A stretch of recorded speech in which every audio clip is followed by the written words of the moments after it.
सिपाही की मां शीर्षक एकांकी के एकांकीकार मोहन राकेश द्वारा लिखित अंडे के छिलके तथा अन्य एकांकी से ली गई है। इस एकांकी में एक मां बिशनी अपनी एकमात्र बेटी मुन्नी की शादी के लिए पैसे के लिए परेशान है। एकमात्र बेटा मानक कमाने गया है। लड़ाई में उसके मारे जाने का भी भय है।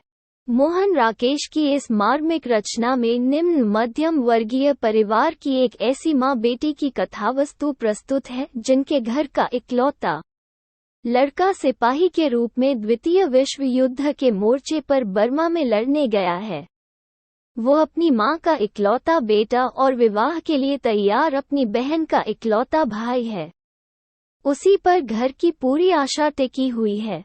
वह लड़ाई के मोर्चे से कमाकर लौटे तो बहन के हाथ पीले हो सके, अर्थात बहन की शादी हो सकेगी। मां एक देहाती भोली स्त्री है। वो ये भी नहीं जानती कि बर्मा उसके गांव से कितनी दूर है और लड़ाई कैसी और किन से किस लिए हो रही है। उसका अंजाम ऐसा भी हो सकता है कि सब कुछ खत्म हो जाए, ऐसा वो सोच भी नहीं सकती। लेकिन मां को अपने बेटे के चिट्ठी का इंतजार दिन रात रहता है, लेकिन मां को बेटा का चिट्ठी भी प्राप्त नहीं होता है। सपने में बिशनी को मानक दिखाई देता है। वो उससे बातचीत करती है। वो बुरी तरह घायल है और बताता है कि दुश्मन उसके पीछे लगा है। बिशनी उसे लेटने को कहती है पर वह पानी मांगता है। तभी वहां एक सिपाही आता है और वह उसे मरा हुआ बताता है। ये सुनकर बिशनी सहम जाती है, लेकिन तभी मानक कहता है कि मैं मरा नहीं हूँ। वो सिपाही मानक को मारने की बात कहता है, लेकिन बिशनी कहती है कि मैं इसकी माँ हूँ और इससे मरने नहीं दूंगी। सिपाही मानक को वहशी तथा खूनी बताता है, लेकिन बिशनी उसकी बात को नकार देती है।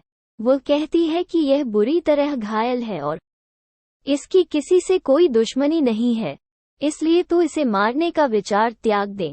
जवाब में सिपाही कहता है कि अगर मैं इसे नहीं मारूंगा तो यह मुझे मार देगा। बिशनी विश्वास दिलाती है कि यह तुझे नहीं मारेगा। तभी मानक खड़ा होता है और उस सिपाही को मारने की बात कहता है। बिशनी उसे समझाती है, लेकिन वह नहीं मानता है और उसकी बोटी बोटी करने की बात कहता है। ये सुन बिशनी चिल्लाकर बैठती है। वो जोर जोर से मानक मानक कहती है। उसकी आवाज सुनकर मुन्नी आती है। माँ की स्थिति देखकर वो कहती है कि तुम रोज भैया के सपने देखती हो, जबकि मैंने तुमसे कहा था कि भैया जल्दी आएंगे। फिर वो अपने माँ की गले लग जाती है। बिशनी उसका माथा चूमकर उसे सो जाने को कहती है और मन ही मन कुछ गुनगुनाने लगती है।